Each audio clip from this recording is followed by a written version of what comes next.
여러분 안녕하세요. 요즘 뉴스를 보면 마스크를 사재기 하는 나쁜 인간들이 보여 씁쓸하더라고요.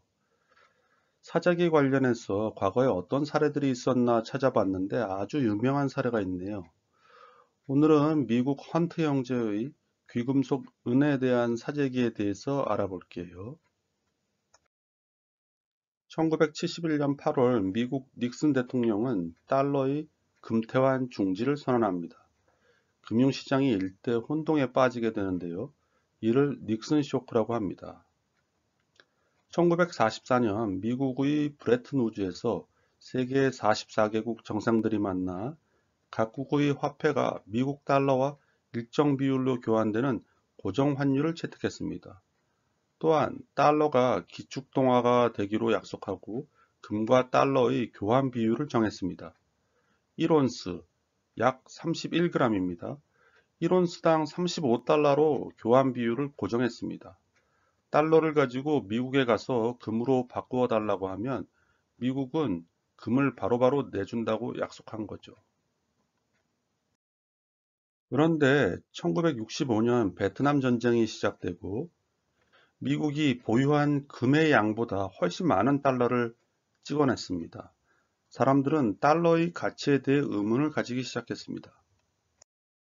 프랑스 드골 대통령은 미국에게 달러를 금으로 바꿔달라고 지속적으로 요청하는 해프닝도 있었죠. 결국 1971년에 닉슨 대통령이 달러를 금으로 못 바꿔주겠다고 선언하니 달러 가치가 하락하기 시작했습니다. 즉 인플레이션이 일어나면서 금, 석유의 가격이 오르기 시작한 것이죠. 70년대 금 가격 그래프를 좀 보시죠. 정말 거의 폭등 수준 아닙니까? 이때 두 형제가 나타났습니다. 이들은 텍사스 석유 재벌 해럴슨 헌트의 아들들인데요.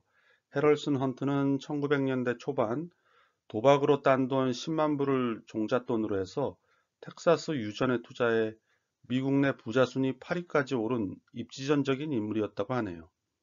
그의 아들인 넬슨 헌트와 윌리엄 헌트는 아버지의 배팅을 보고 자라서 그런지 투기꾼의 기질을 보유한 인간들이었죠. 또한 형인 넬슨 헌트는 종말론 신봉자였다고 하네요. 그리고 두 형제는 미국 정부를 불신했다고 합니다. 달러도 종이 쪼가리에 불과한 믿을 수 없는 것이라고 철저하게 믿었다고 합니다. 헌트 형제는 귀금속인 은에 투자하겠다는 마음을 먹었죠. 두 형제는 1974년까지 누적 5,500만 온스의 은을 사재기했습니다. 이때까지 은의 가격은 온스당 약 5달러였죠. 두 형제는 잠복기를 거치다가 79년 하반기부터 은에 대한 사재기를 본격적으로 시작하는데요.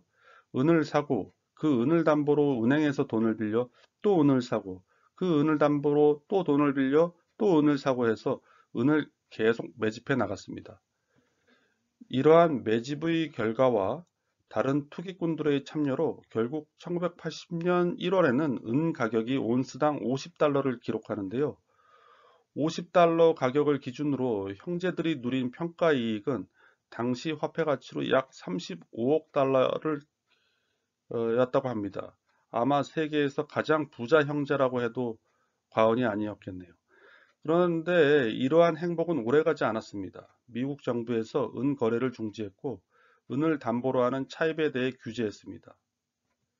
결국 은 가격이 하락세를 보이다가 1980년 3월 26일 은 가격이 대폭락을 해서 10달러대로 떨어졌습니다. 이로써 헌트 형제는 약 10억 달러의 손실을 봤네요. 1.2조 원의 손실이니 당시가 40년 전이라는 것을 고려하면 아마 당대 세계 최대 손실이 아니었을까 싶네요.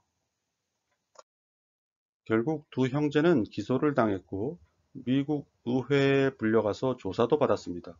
벌금으로 수억 달러를 내야 했고 보유한 은의 양이 하도 많아서 이를 시장에서 조금씩 매각하는 데만 7년이 걸렸다고 합니다. 이 형제의 장난질로 은 가격은 2000년대 중반까지도 10달러 미만으로 머물며 회복을 하지 못했다고 하네요. 참고로 2020년 3월 현재 은 가격은 온스당 17달러 정도라고 합니다.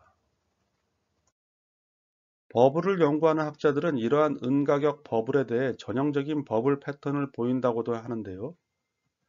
처음 은 가격이 상승하면 뉴스 매체들이 앞다퉈 보도합니다. 사람들은 열광하고 은을 사기 시작하죠. 가격이 벌써 5배, 6배까지 폭등했지만 탐욕이라는 인간의 본성이 나오기 시작하죠. 거의 10배가 올랐을 때에는 이게 은의 진정한 가격이야 라고 믿는 망상이 나타납니다. 은 가격이 하락하기 시작해 고점 대비 20% 정도 하락했을 때 은을 보유한 사람들은 이러한 슬픈 현실을 속으로 부정합니다. 그러다가 고점 대비 반토막 나면 사람들은 공포에 빠지고 가지고 있는 은을 팔겠다고 투매가 일어납니다. 마스크 사재기 하시는 분들이 있다면 혹시 본인이 탐욕 단계인지 망상 단계인지 잘 파악하시기 바랍니다. 금방 쪽박 차는 일이 발생할 수도 있으니까요. 그리고 마스크를 사려고 몇 시간씩 줄 서고 있는 이웃분들에 대해서도 생각해 보시기 바랍니다. 그렇게 돈을 벌면 과연 다리 뻗고 잘 수 있을까요? 오늘은 미국 헌트 형제의 은 사재기에 대해서 알아보았습니다. 시청해 주셔서 감사합니다.